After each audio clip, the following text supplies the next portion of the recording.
This clip is from the Boundary Riders podcast, and if you do enjoy this, then make sure to check out the full episode out every single Wednesday morning on YouTube and Spotify. I wanted to take a look at some projected predictions for the finals or the top 8 and 9 for the rest of the season. Now, we did ours on the main channel a while ago, would have been about round 12, and not much has really changed in my opinion.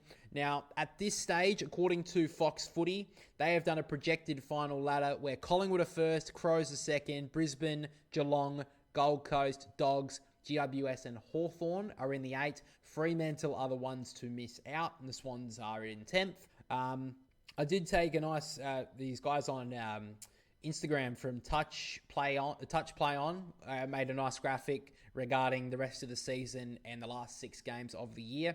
They have gone Collingwood first, Adelaide second, Geelong third, Gold Coast fourth, Brisbane 5th, Bulldogs 6th, Giants 7th, Hawthorn 8th, and Freo are in 9th. So they've got a few different there. They've got Freo missing the 8 they've got the Lions missing the top 4, which would actually be pretty big for them. Now, looking at their games going forward, the Crows basically have the easiest run. They've got the Suns at home and they've got Collingwood at home, which are 2 tough games, but both of them at home. That would probably see them, that they can win those games. If they win those games, they'll be in the top 2. They lose those games and they'll be, around that 4th to 5th area. Geelong have a very good run home as well. They only play Sydney, basically, that could beat them. They've got St Kilda, North, Port Adelaide, Essendon, Sydney, and then Richmond. Like Sydney, that is at the SCG, and who knows how good a form they'll be in then, but they're not losing any other games there. The Gold Coast, they have the Crows this week. Then they've got the Lions, the Tigers, Blues, GWS, and then they've also got Port Adelaide and Essendon to finish off because they've got those 2 games. So Gold Coast, they obviously have that game in hand. That Brisbane game, the Q Clash, the week after the Crows game, will be massive for them. If they win that, they probably make the 4. They lose that, they're probably sitting around 5th to 7th. The Bulldogs, of course, the flat track bullies. They've got the Lions this week, interesting game, but after that, they've got a pretty smooth run. They've got Essendon, the Giants will be an interesting game, and they've got Melbourne, West Coast, and Fremantle. Giants got a pretty interesting run. They've got Essendon, then Sydney, and they don't have a very good record against the Swans in more recent times, so that could be 50-50. Then they've got the Dogs. So the next 3 weeks are, pretty big for them. If they can get 3 wins, they'll make the 8. If they lose 2 of those games, they may struggle to make the 8. But the Giants are in really good form right now, so I don't think you discount how they're going. And then their last 3 games, GWS, are North, Gold Coast, and the Saints. So that could really shape the 8. But then it's obviously the 2 teams that most people are looking at here, Hawthorn and Fremantle. So Hawthorn have Port, Carlton, Crows, Pies, Melbourne, and Brisbane. Tough run home. Port Adelaide this week, with all the injuries, they should be fine. Then they've got Carlton. That's an easy win. Crows and Pies are massive in round 21 and 22. Now, they've got the Crows at Adelaide Oval, so I can't see them winning that game. And the game against the Pies, that's going to be a real interesting one. They obviously lost to them earlier in the year, but I think it's a whole different kettle of fish. And then Brisbane in the final round could really decide who makes the 8. And Fremantle's run home isn't that much easier. They've got the Pies this week, then they've got the Eagles, Blues, and Power. Should be able to win all of those games.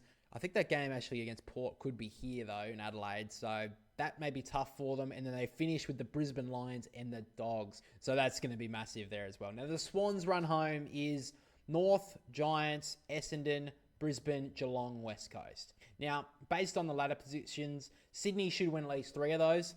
They've got the Giants, Brisbane, and the Cats. Now, like I said, the Swans have a good record against the Giants, so that will be an interesting one. Brisbane up at the Gabba and Geelong at the SCG.